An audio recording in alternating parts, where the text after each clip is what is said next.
And so that's one of the things that I found interesting, and it becomes one of the markers, the fingerprints of this piece. The guitar is serving the role of the drummer.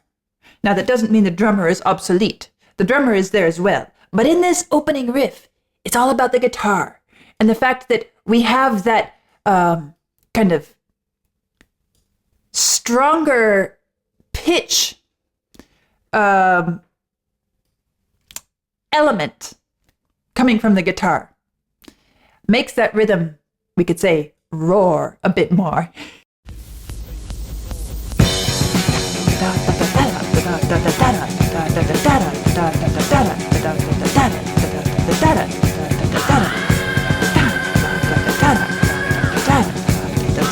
And so it goes, right?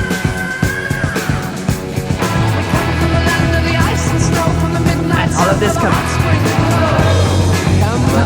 Now this is interesting. Thinking about rhythm again. This rhythm, which the guitar is using as the riff, dum da da da da dum da da da da dum da da da. It's kind of a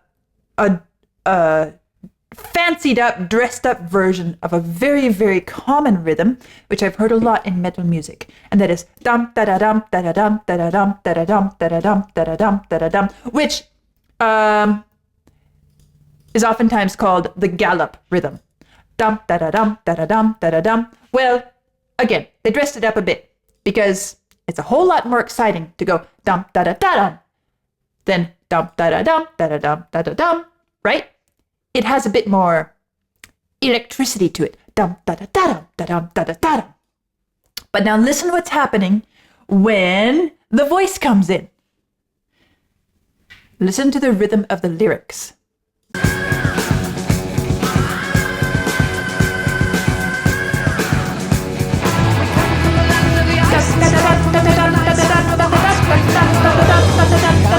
So it's the voice which is singing the gallop rhythm in its ordinary presentation. Come from the land of the ice and snow.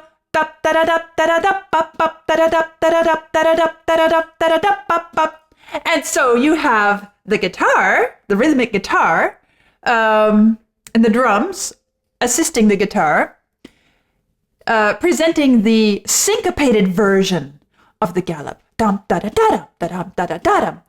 Again, it's more exciting. It's more snazzy. It's more electrifying. It has a bit of flash and lightning to it. But then the power, the drive is enhanced by layering that snazzed up version of the gallop with the ordinary version, dum da da dum da da dum da da dum, which is a bit heavier. It's a bit more. It's obviously more consistent, more repetitive. Dum da da dum da da dum bum bum. Okay, so there are a couple places where the gallop rhythm is broken a bit. You just hear the primary beats, dum bum bum, dum da da dum da da dum, but you really feel that dum da da dum da da dum. Okay, technical terms. If I'm going to name the note values, which are typically used to show that, it would be an eighth followed by 2/16. For those of you interested. Whereas the guitar is doing an eighth followed by 2/16, immediately contrasted with 1/16, 1/8, 1/16. So that's how we get the syncopated,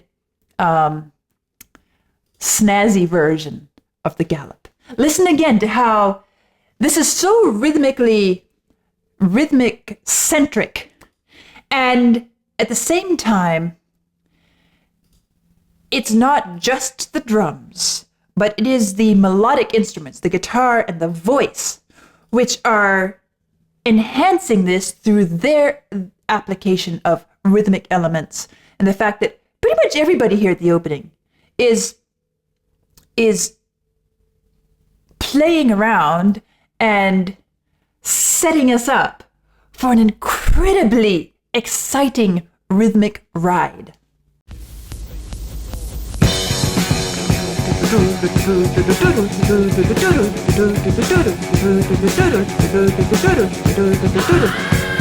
Here it comes. Dum, dum, dum, dum, dum, dum, dum.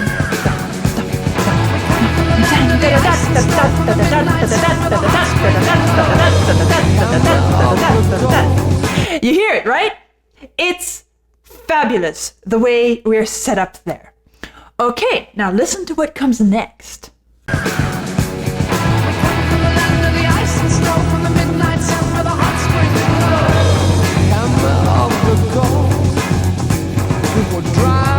Still the guitar is holding us there.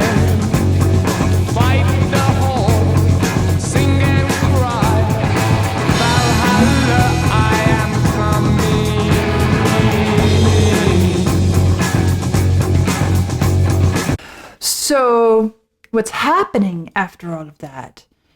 Rhythmic excitement at the beginning. The guitar and the drums carry it on, but the voice then gets a bit more melodic and starts shaping some tonal colors to give us more of a sense of key, of scale, of mood. You feel, Valhalla, I am coming. He lingers, coming. We almost wonder, is he going to stay there? Valhalla, I am coming. It could resolve there, but instead he takes us down to the minor again, and it gives it this sort of I wouldn't quite call it yearning or longing, but there is this feel of some deep experience, something kind of welling up from inside, some memory of a time past. And okay, one of the things that I learned in my exploration of the background of this piece is that this song was inspired by an actual performance experience that Led Zeppelin had. They made a trip to Reykjavik, Iceland, and performed there. And the lyrics were written in the moment. They were written as a sort of very, very present, very immediate response, reflecting the landscape and the band's own feelings of also being musical conquerors. And also the fact that Robert Plant is known to have had a love of history. And so the whole piece is describing the Viking raiders searching for new lands and digging into Norse mythology. So all of that is part of this piece. And so when I hear Valhalla, I am coming, it feels like somehow it's this link back. As I said, it feels like it's coming from deep within, almost like it's a national memory, someone's identity, memory, cultural, just, having this as part of your identity, and the memory, the ancient memory of that time in your people's history. It feels like that to me. But how does he get this effect, this emotional effect, and the musical shape and color and mood that's happening here? Because, as I said, so far, this has been mostly rhythmically driven, and we are well established on this F sharp.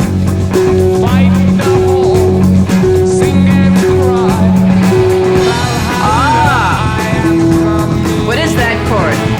It's a long, basically, Valhalla I am.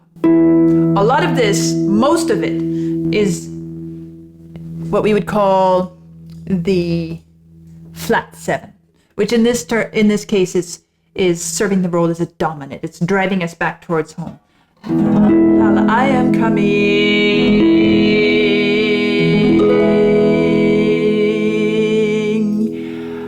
That's where it plays with us. Is it resolving to the relative major? Coming. And that's where we end. So it's playing around with a little bit of harmonic expectations and using a touch of harmonic design to color the mood, which makes the role of the chords and the chord progressions in this piece to be more of a coloring technique. It's not the main picture. We're adding touches of color to impact the mood and the experience, but it is not the driving factor. And that is something which is very strongly rooted in the rock tradition. If I'm going to contrast it with the classical tradition that I come from, where very often in the classical tradition, we are harmonically rooted and established, and the whole structure is designed around harmonic elements, progression, drive, relationships. Here, we have the same elements, but the balance is different and the role is different.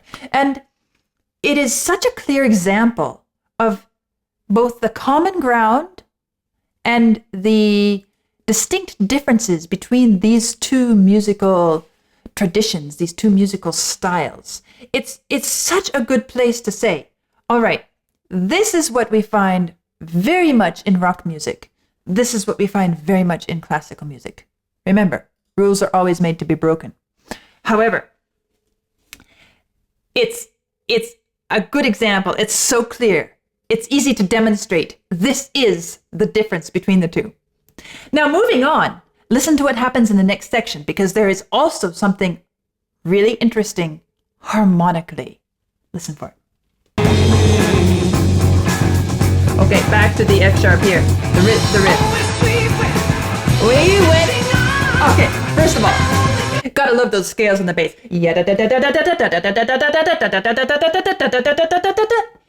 It's fabulous. But notice what's happening harmonically.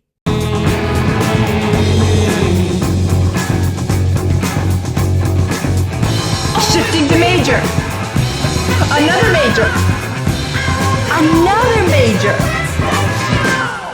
Now, you've heard me talk about how major is typically the bright, the happy, the outgoing sibling, and minor is the moody, introverted, sensitive sibling, the cloudy day, the poetic, the emotional child.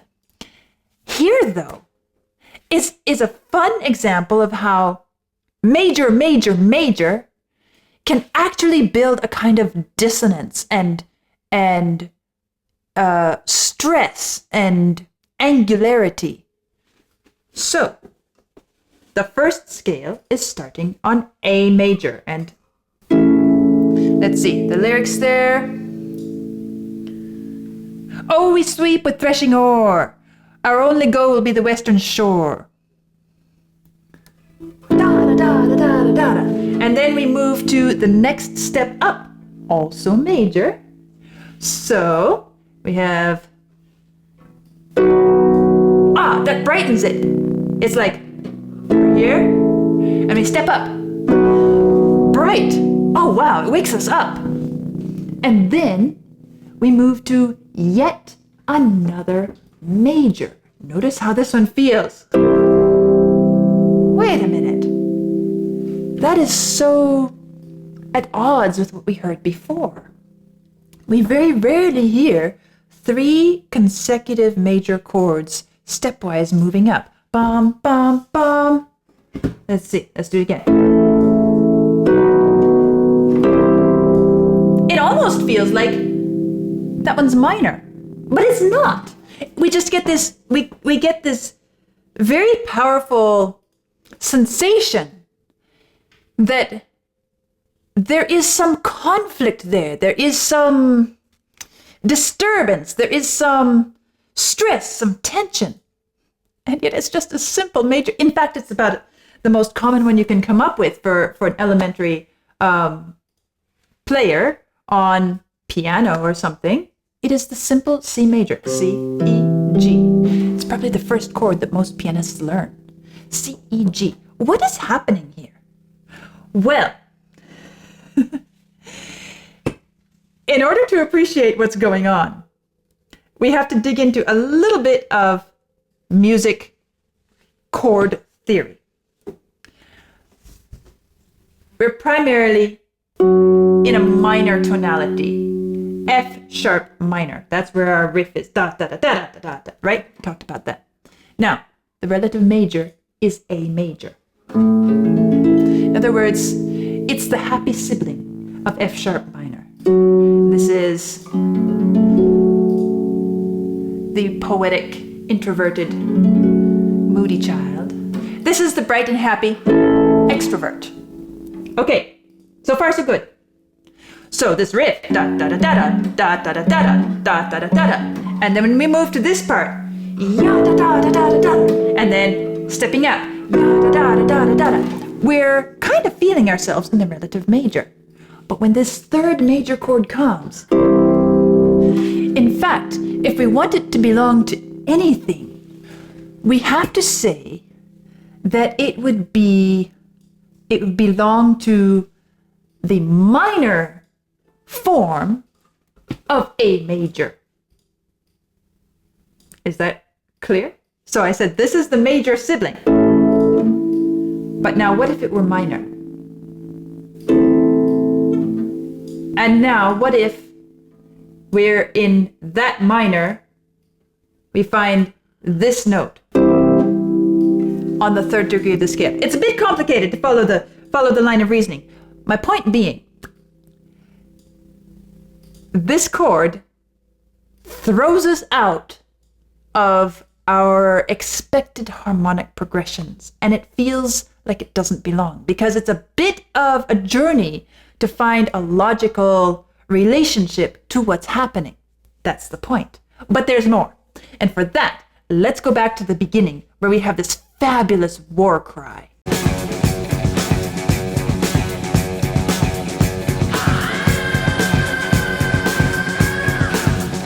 That's the first thing we hear vocally, and that's the first thing we hear that is not the riff, right?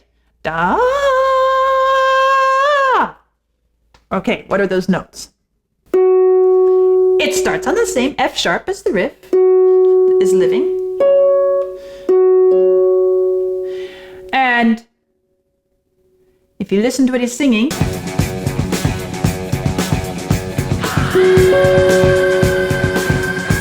so he goes up to the C sharp. Da, da. Okay, fair enough, that's easy. That's your fifth, which is kind of the other note of a power chord. Okay, but then it drops down to a C natural. Da. Let's go to the piano for this. Okay, at the piano, we can see a little bit more clearly what is happening with the distances between the notes, the intervals. So, for reference, this is our F sharp. We could say that's the riff note. Da da da da da da da da da da. Right? This is also the thing that sets us up in the sort of F sharp minor tonality. And you can also see easily that this F sharp and this C sharp are a fifth apart from each other. That is their distance. Okay? Now, this is what we hear him singing. Da, da, da, da. So, he's going up a perfect fifth. Pretty easy, as I said, the power chord or the dominant, however you wish to relate to it. But then what is he doing? He's moving down just to the neighbor note, a semitone, a half step. And he's staying on that note. And you hear him hold that note longer than this. Okay, this brings up an interesting relationship. This is known as the tritone. Back in ancient times, It was sometimes referred to as the devil's interval. There are lots of myths around it. I won't go into those right now, but it is an incredibly dissonant and special interval. In fact, I talked about this interval quite a bit in one of my early explorations of a metal song. It may have been my first Black Sabbath song. Anyway, I'll look it up and make sure that I have the right link, and I'll put it here. Check it out if you want a bit more of the preliminary discussion around this. But let's talk about this in the context of this particular piece. We are hearing this emphasized here. It sets up a sort of shivers down your spine feel, as if you are hearing this war cry. Oh, it makes you shiver. It's dissonant, it's harsh, but then it escapes back to here. So I've learned through my journey into this kind of music that this tritone is quite common in metal, heavy metal music, because of its incredibly harsh and dissonant impact. However, I love the way it's used in this song, because it's not simply used as, okay, let's say the riff notes. We don't hear it constantly, so we are not hardened to its effect. It doesn't become kind of just the landscape in which we're living. Instead, we hear it and then it disappears, right? And we go on into all those other wonderful chord relationships that I was talking about. Now, getting back to this sequence of bright chords later in that we were just paying attention to, we have the A major, then we have stepping up to the B major, yada da da da da da da da da da, and then we have the C major, yada da da da da da da, right? Yada da da da da, yada da da da da da, yada da da da da da da. And this C major that I was saying sounds so dissonant. It's because of context. It is a simple C major chord, but the context makes it so harsh and dissonant. And it's not just because it doesn't belong to any of the common related keys or scales nearby. It's also because it is the chord built from this tritone interval. So we heard this interval introduced in the war cry. And it sends shivers down our spine. And then when you hear the bass, yada da da da da da da, yada da da da da da da, yada da da da da da da, we're not sure at first why this feels so dissonant. But when you hear this da da da, ooh, that hurts, doesn't it? It's so edgy. And to make sure that we really feel it, after we get to yada da da da da da da on this chord, the music stops. There's this moment of absolute silence, no rhythm, anything. And suddenly we come crashing back in, blazing through yada da da da da da da da da. Ah, so we went from here, and he says, oh, by the way, yada da da da. That's the dissonance. That is the clash. That is the conflict of the Viking raiders. That is the shivers down your spine, oh my goodness, they're coming. Or, from the warrior's perspective, that is the, now we're in battle mode and we are going for it. That is the power of the harmonic relationships in this piece of music, even though it's primarily rhythmically driven. And I think it's details like this in this song's design that makes it so exciting and relatable to me, even with my classical background and my softer listening tendencies and preferences. I really can enjoy the power and the impact and the excitement in this song. And it has to do with the fact that these traits, we might call them metal traits, the tritone, the gallop rhythm, da da da da da, they're there, but they're used so intentionally, so highly effectively. This tritone, we don't live here, but it's used in context, and it's used as a way to enhance and shape our musical experience. And so now that we have that in our minds, that understanding, let's listen to this war cry again, and then we'll jump back to where we hear this building in the music.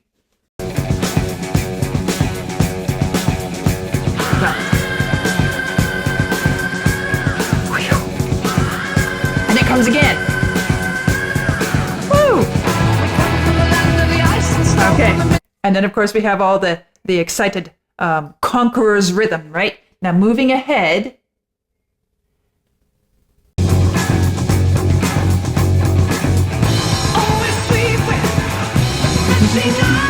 Is this a major? Bam! You hear? You hear on that C chord, and then we come crashing back in. Da-dum, ba-da-da-da. And you feel the clash and the drive and the aggression, the power, the conqueror's impact on the world around them.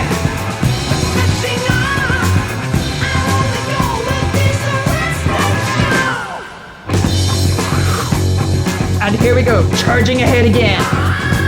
And there is this war cry again.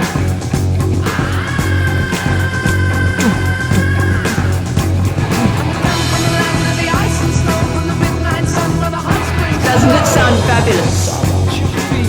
So green, can whisper tales of gold, of how we come, tides of war. You feel the We are your overlord.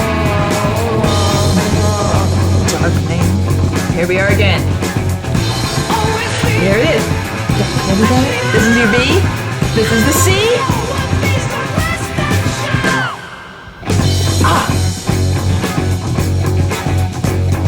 So now you better stop, rebuild all your ruins, for peace and trust can win the day, despite of all your losing. And so by the time we've been through this experience in each of these verses, then what we hear lyrically in this last verse is so vividly the conqueror's command. So now you'd better stop and rebuild all your ruins, for peace and trust can win the day despite of all your losing. Okay, whose voice is this? Is this the voice of the conqueror commanding the conquered to pick up the pieces after they've come and destroyed everything? Or is this, the command of the universe to pick up what you have, to the conquerors, to pick up what they have destroyed? At first, it sounds like some other entity. As I said, the command of the universe speaking to the conquerors. So now you'd better stop and rebuild all your ruins. In other words, stop the destruction and start building what you've destroyed. For peace and trust can win the day despite all of your losing. Hold on. That's not somebody speaking to the conquerors. That's the conquerors speaking to the conquered and saying, stop resisting. Stop with all of this. It's time now for you to rebuild all your ruins. Rebuild what we've just destroyed. You're in ruins. And by the way, we expect you to live in peace and to trust us, who've just destroyed you. For peace and trust can win the day despite all of your losing. You're lost. You're the conquered. But we'll show you that, now that we own you, we'll be reasonable enough with you. It's that sort of salt in the wounds feeling. And because we felt the power of this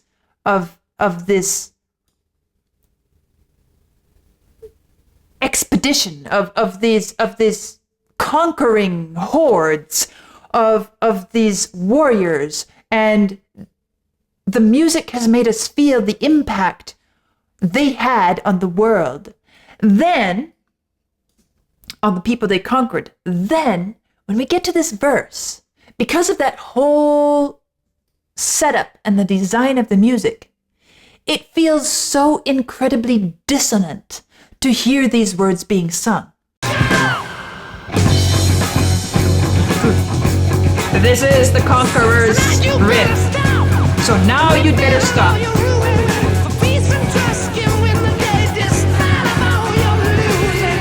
Ooh.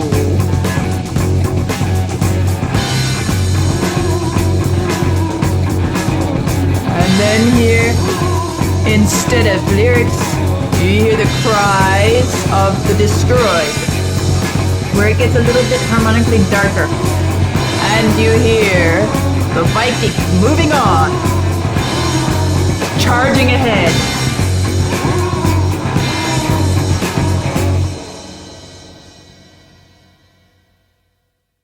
And that's where we leave it. It's a fabulous piece of music. It's incredibly powerful. It's so impactful.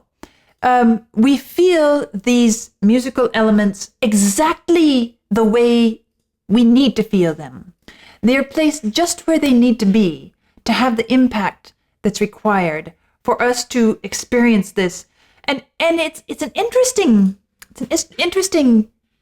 balance, because it's as if we feel it from the Viking warrior's perspective. We feel the pride and the power and the excitement, the vision, the daring. We feel all of that. But there is another side, the other side of the story, which the music also lets us feel just enough, so that we're not left with a all is glory, no pain in the picture. No, we feel that the music has told a great deal of the story of conquering nations, and whether or not it's the Vikings or anybody else, we feel that it applies in so many ways. It's interesting to me. Let's see, that I read about them, that it also reflected the band's own feelings of being musical conquerors. Interesting. And to hear it in this artistic expression gets your mind turning in different directions, doesn't it? So that is Led Zeppelin's Immigrant song, my return to it after my first listen. And I hope that this helps explain a little bit of why, in spite of the fact that metallic style music is not my habit, I truly enjoy and appreciate this piece. I'll see you soon.